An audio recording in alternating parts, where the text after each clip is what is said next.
بسم اللہ۔ الحمد للہ رب العالمین وبہ استعین واشہد ان لا الہ الا اللہ وحدہ لا شریک لہ واشہد ان محمدا عبدہ ورسولہ اما بعد۔ برادران گرامی قدر اور معزز مشاہدین، السلام علیکم ورحمۃ اللہ وبرکاتہ۔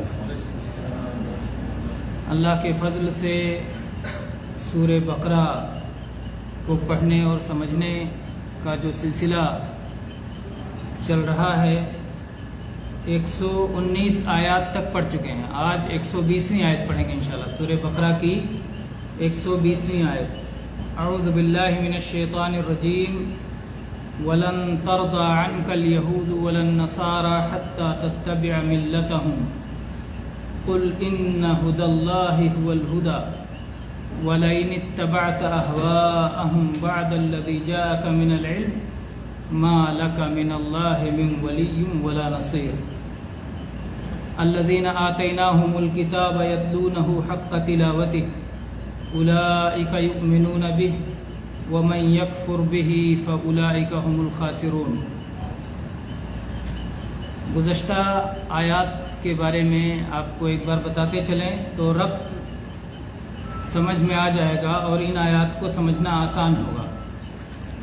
پچھلی آیات میں اللہ تعالیٰ نے یہ بات بتائی تھی کہ جو لوگ بے علم ہیں ان کا کہنا ہے کہ اللہ تعالیٰ ہم سے براہ راست بات کیوں نہیں کرتا، یا ہماری طلب کے مطابق اللہ تعالیٰ معجزے کیوں نہیں بھیجتا، نشانیاں کیوں نہیں دکھاتا۔ ایسے ہی ان سے پہلے جو لوگ تھے انہی کی طرح بات کہتے تھے۔ سب کے دل یکساں ہیں، گمراہی میں، سرکشی میں، عناد میں سب کے دل ایک ہی جیسے ہیں، اور جب کہ ہم نے یقین کرنے والوں کے لیے نشانیوں کو اور معجزات کو واضح طور پر بیان کر دیا ہے۔ اور پھر اللہ تعالیٰ نے بتایا کہ اے رسول، ہم نے آپ کو بھیجا ہے خوشخبری سنانے والا بنا کر، ڈر سنانے والا بنا کر، اور جہنم میں جانے والوں کے بارے میں آپ سے کوئی باز پرس نہیں ہوگی۔ تو اللہ کے نبی کریم صلی اللہ علیہ وسلم اہل کتاب کی دلجوئی کیا کرتے تھے اور ان کا دل جیتنا چاہتے تھے، ان کو ایمان سے قریب کرنا چاہتے تھے۔ اور ظاہر بات ہے جب آپ کسی کا دل جیتنا چاہتے ہیں تو آپ چاہتے ہیں کہ وہ آپ سے راضی ہو جائے، آپ اس کو راضی کرنا چاہتے ہیں۔ تو اللہ تعالیٰ نے فرمایا وَلَن تَرْضَىٰ عَنْكَ الْيَهُودُ وَلَا النَّصَارَىٰ حَتَّىٰ تَتَّبِعَ مِلَّتَهُمْ، یہود اور نہ ہی نصرانی یہ آپ سے ہرگز ہرگز راضی نہیں ہو سکتے جب تک کہ آپ ان کے مذہب میں نہ چلے جائیں، آپ ان کے دین کی پیروی نہ کرنے لگ جائیں، تب تک وہ آپ سے راضی نہیں ہوں گے۔ یعنی آپ چاہے جتنا ان کا دل جیتنے کی کوشش کریں، اللہ کے نبی صلی اللہ علیہ وسلم ان تمام معاملات میں جن میں اللہ کی طرف سے آپ کے لیے رکاوٹ نہیں ہوتی تھی تو آپ اہل کتاب کی موافقت کو پسند فرماتے تھے، اہل کتاب کے طریقے کو اپناتے تھے، مشرکین کا طریقہ نہیں اپناتے تھے، لیکن اس کے باوجود اہل کتاب اس پر راضی نہیں تھے۔ اہل کتاب یہود بھی بیت المقدس کی طرف منہ کر کے وہ اپنی عبادت کرتے تھے، نصارہ بھی بیت المقدس کی طرف۔ اللہ کے نبی صلی اللہ علیہ وسلم بھی مدینہ منورہ پہنچے تو بیت المقدس کی طرف ہی مسلمانوں کا قبلہ تھا، لیکن اس سے وہ راضی ہونے والے نہیں ہیں کہ وہ آپ کی جو ہے ملت میں آ جائیں اور ساری نشانیوں کو دیکھ کر اور یہ بھی دیکھ کر کہ ہمارا بھی قبلہ ان کا بھی قبلہ ایک ہے اور وہ حق بات لے کے آ رہے ہیں تو لاؤ قبول کر لو، نہ، وہ راضی ہونے والے نہیں ہیں۔ اللہ تعالیٰ نے گویا مایوس کر دیا کہ یہ وہ تب ہی راضی ہوں گے جب آپ ان کا پورا دین قبول کر لو۔ حتیٰ تتبع ملتہم، ان کی ملت کو، ان کے دین کو قبول کر لو۔ ملت واحد کے صیغے سے استعمال کیا گیا، جبکہ دو ملت ہے، یہودیوں کی ملت الگ ہے، نصارہ کی ملت الگ ہے۔ تو کہنا چاہیے کہ کئی ملتیں ذکر کرنا چاہیے کہ سب کی ملت کو قبول کر لو تو سب راضی ہوں گے، ایسا تو ناممکن ہے۔ اور اس لحاظ سے بھی ایک ملت ہو سکتا ہے کہ حقیقت میں ایک ملت برحق ہے اور ایک ملت جو ہے باطل ہے۔ تو ایک طرف اسلام ہے جو حق ہے اور دوسری طرف کفر ہے جو کہ باطل ہے، تو سارا کفر ایک ہی ملت ہے اور اسلام اس کے مقابلے میں ملت برحق ہے۔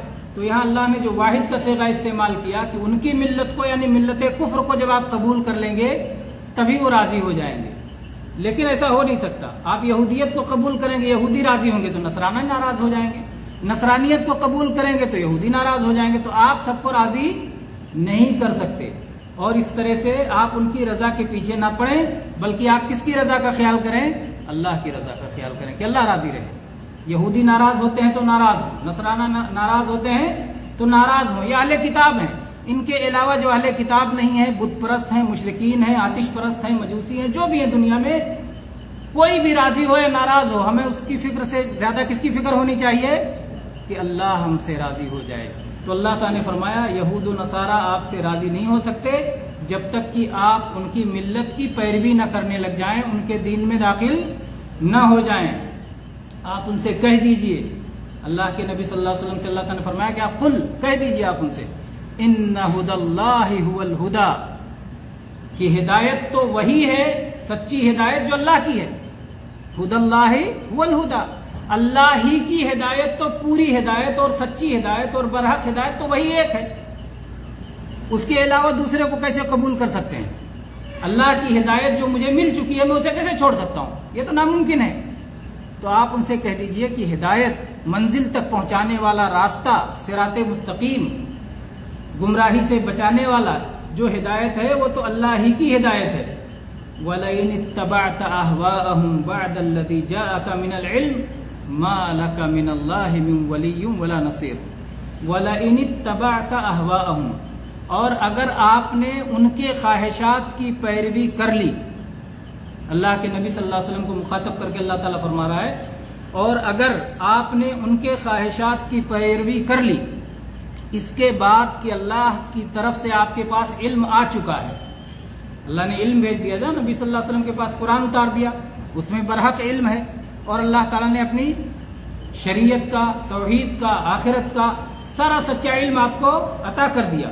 تو علم آ جانے کے بعد بھی اگر آپ ان کی خواہشات کے پیچھے جاتے ہیں، ما لک من اللہ من ولی ولا نصیر، تو اللہ کے سوا آپ کا کوئی حفاظت کرنے والا، آپ کے کوئی کام آنے والا اور آپ کی کوئی مدد کرنے والا نہیں ہوگا، آپ کا کوئی قریبی نہیں ہوگا۔ علم کس کی طرف سے آیا؟ اللہ کی طرف سے، اس علم کے مطابق چلنا ہے۔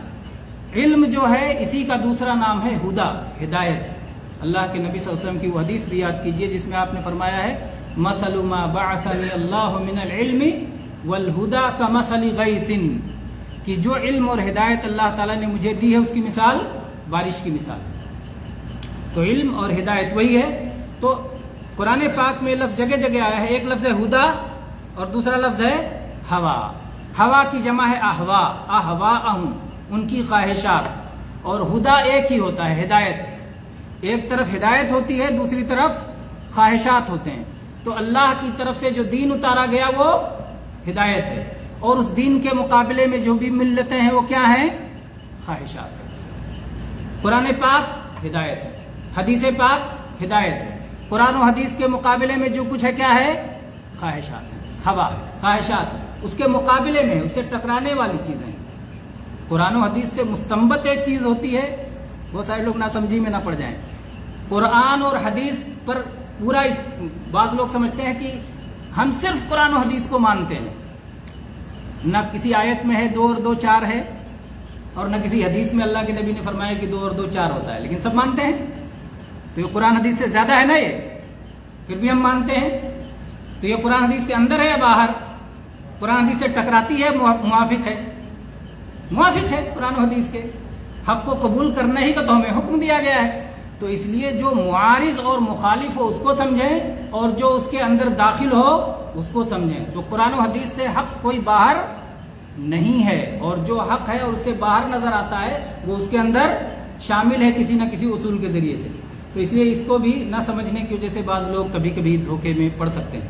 تو فرمایا کہ اگر آپ ان کی خواہشات کے پیچھے چلیں گے علم آ جانے کے بعد، قرآن و حدیث آ جانے کے بعد بھی اگر آپ ملت یہود کی پیروی کریں گے یا ملت نصارہ کی پیروی کریں گے، ان کی مشابہت اختیار کریں گے، تو کیا ہوگا؟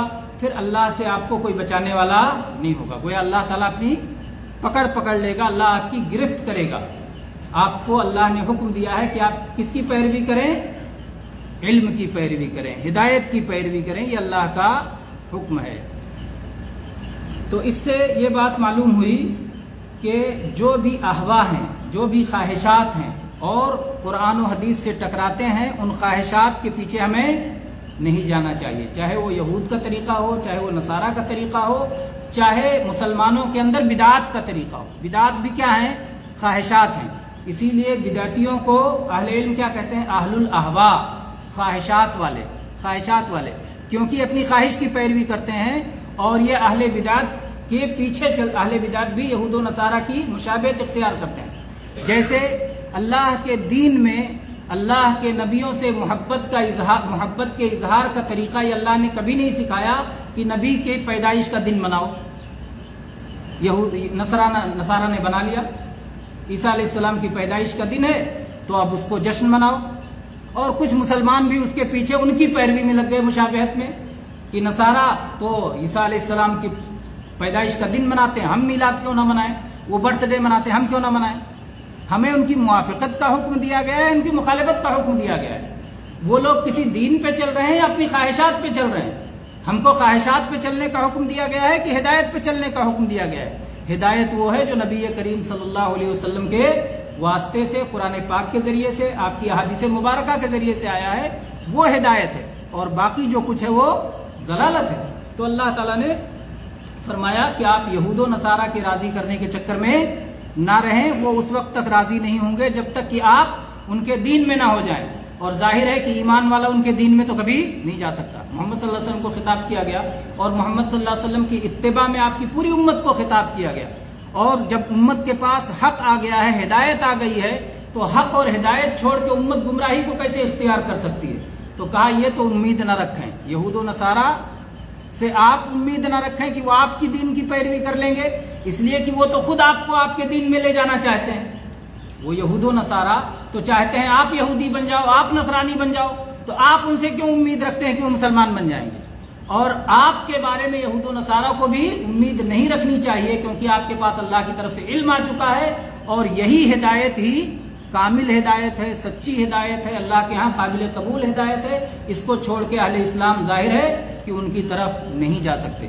پھر اس کے بعد میں اللہ تعالیٰ نے فرمایا الذین آتیناہم الکتاب یتلونہ حق تلاوتہ، ہم نے جن کو کتاب دی ہے وہ کتاب کی تلاوت کا حق ادا کرتے ہیں۔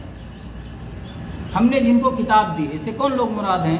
یہود و نصارہ مراد ہیں جن کو کتاب دی ہے، یا صحابہ کرام مراد ہیں جن کو اللہ نے کتاب دی ہے؟ صحابہ کرام کو قرآن اللہ نے دیا، یہود و نصارہ کے پاس بھی توریت اور انجیل ہے۔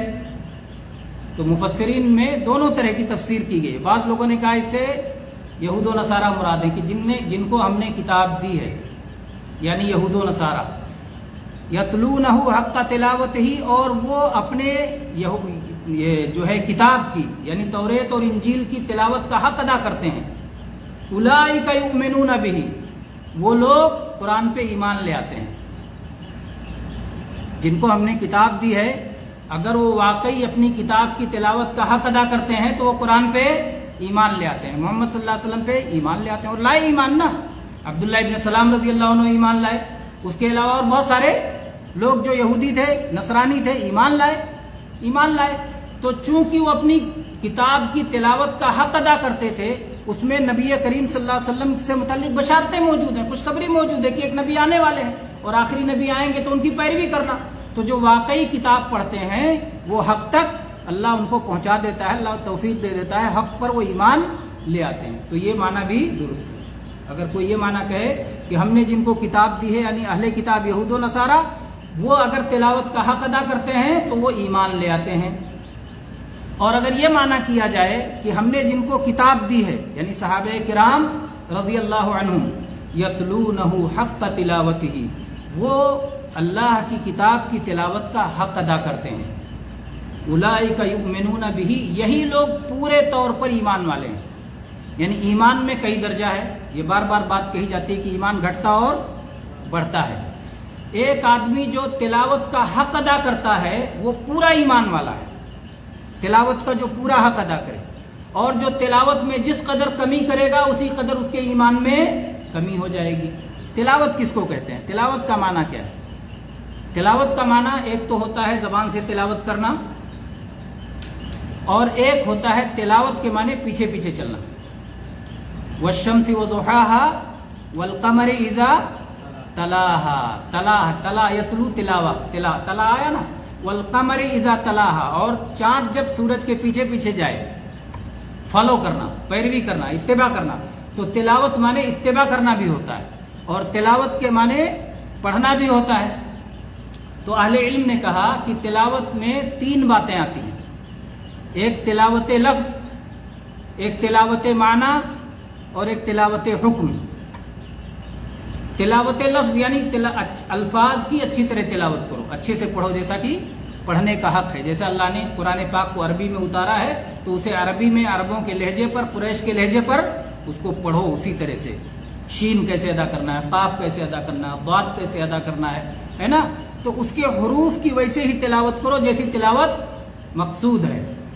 دوسری ہو گئی تلاوت معنی، یعنی اس کے معنی کو سمجھو، اس کی تفسیر کو سمجھو، اس میں غور و فکر کرو، اللہ تعالی ہم سے کیا چاہتا ہے اس کو سمجھو۔ اور تیسرا ہے تلاوت حکم، یعنی اس آیت میں کیا حکم ہے، اللہ نے کون سی خبر دی ہے جس کو مجھے دل سے سچ ماننا ہے۔ اگر کوئی خبر ہو، جنت کے بارے میں خبر ہے، جہنم کے بارے میں خبر ہے، گزشتہ قوموں کے بارے میں خبریں ہیں، تو اگر کوئی اللہ نے خبر دی ہے تو اس کی تصدیق کرنا ہے، دل سے سچا ماننا ہے۔ اگر کوئی حکم کوئی حکم آئے کہ ایسا کرو تو اس پہ عمل کرنا ہے، اور اگر کسی چیز سے روکا جائے کہ ایسا مت کرو تو اس سے رک جانا ہے۔ تو جس کا حکم دیا گیا اس کے مطابق عمل کرنا ہے، جس سے روک دیا گیا اس سے رک جانا ہے، اور جو خبریں دی گئی اس کی تصدیق کرنا ہے۔ تو جو صحابہ کرام ہیں، اللہ تعالیٰ صحابہ کی اپنے تعریف کرتا ہے کہ جن کو ہم نے کتاب دی ہے وہ تلاوت کا حق ادا کرتے ہیں، اور وہ وہی پورے ایمان والے ہیں۔ جب نبی کریم صلی اللہ علیہ وسلم کی تلاوت کا حال جب آپ پڑھتے ہیں تو دیکھتے ہیں کہ جب رات میں آپ تہجد کے لیے کھڑے ہوتے تھے تو قرآن پاک کی تلاوت کرتے تھے، سورہ فاتحہ کے بعد سورت پڑھنا شروع کرتے تھے۔ تو جب بھی کوئی رحمت والی آیت آتی تو اللہ سے سوال کرتے کہ اللہ یہ رحمت مجھے عطا کرنا، اور جب کوئی عذاب والی آیت آتی تو اللہ سے پناہ طلب کرتے کہ یا اللہ اس عذاب سے محفوظ رکھنا، اور عزم کرتے، عمل کرنے والی چیزوں پر عزم کرتے۔ تو اس طرح سے جب یہ تلاوت کا حق ہے کہ سمجھ کر کے اس کو پڑھتے تھے اور ایک ایک چیز پہ تدبر اور غور و فکر کرتے تھے۔ تو اللہ تعالیٰ نے فرمایا کہ جن کو ہم نے کتاب عطا کی ہے وہ کتاب کی تلاوت کا حق ادا کرتے ہیں، اور یہی لوگ پورے ایمان والے ہیں۔ تو جو آدمی لفظوں کی بھی صحیح تلاوت کرے، معنی میں بھی غور و فکر کرے، احکام پہ بھی عمل کرے، تو اس نے تلاوت کا حق ادا کر دیا، اور وہی پورا ایمان والا ہے۔ اور جہاں جہاں کمی ہوتی جائے اسی طرح اس کے ایمان میں کمی ہوتی جائے گی۔ تو پھر اپنے ایمان کو چیک کرنا ہو تو گویا ہمیں معیار مل گیا۔ تلاوت سے ہم کتنے جڑے ہوئے ہیں، قرآن پاک سے کتنے جڑے ہوئے ہیں، قرآن پاک پہ ہمارا عمل کتنا ہے، قرآن پاک میں غور و فکر کتنا ہے، قرآن پاک کی لفظی تلاوت کتنی ہے، اس حساب سے دیکھیں کہ ہمارا ایمان کتنا کم ہے اور ایمان کتنا زیادہ ہے۔ یہ ایک پیمانہ مل گیا۔ اللہ تعالیٰ نے فرمایا وَمَن يَكْفُرْ بِهِ فَأُولَٰئِكَ هُمُ الْخَاسِرُونَ۔ یہ قرآن پاک کا طریقہ ہے پوری کتاب میں کہ متشابہ اور محکم، اور متشابہ یعنی ایک جیسی آیا، اور محکم قرآن پاک میں اللہ تعالیٰ جہاں ایمان والوں کا اور ان کی تعریف ذکر کرتا ہے، ان کے انعام کا ذکر کرتا ہے، وہیں اللہ تعالیٰ مقابلے میں کفر والوں کا بھی ذکر کر دیتا ہے اور ان کے نقصان کا بھی ذکر کر دیتا ہے۔ تو جب یہاں اللہ تعالیٰ نے ایمان والوں کا ذکر کیا تو اللہ تعالیٰ نے فرمایا وَمَن يَكْفُرْ بِهِ فَأُولَٰئِكَ هُمُ الْخَاسِرُونَ۔ جو اس قرآن پاک کا انکار کریں، اللہ کی ہدایت کا انکار کریں، تو یہی گھاٹا اٹھانے والے ہیں۔ تو گویا جو قرآن پہ ایمان لائے وہ نفع اٹھانے والے ہیں، اور جو قرآن پاک کا انکار کریں وہ نقصان اٹھانے والے ہیں، گھاٹا اٹھانے والے ہیں۔ دنیا میں بھی بدبختی ان کا مقدر ہے اور آخرت میں بھی بدبختی ان کا مقدر ہے۔ دنیا میں بھی گھاٹا ہے اور آخرت میں بھی گھاٹا ہے، اور اصل گھاٹا تو آخرت کا گھاٹا ہے۔ ان الخاسرین الذین خسروا انفسهم واہلیہم یوم القیامہ۔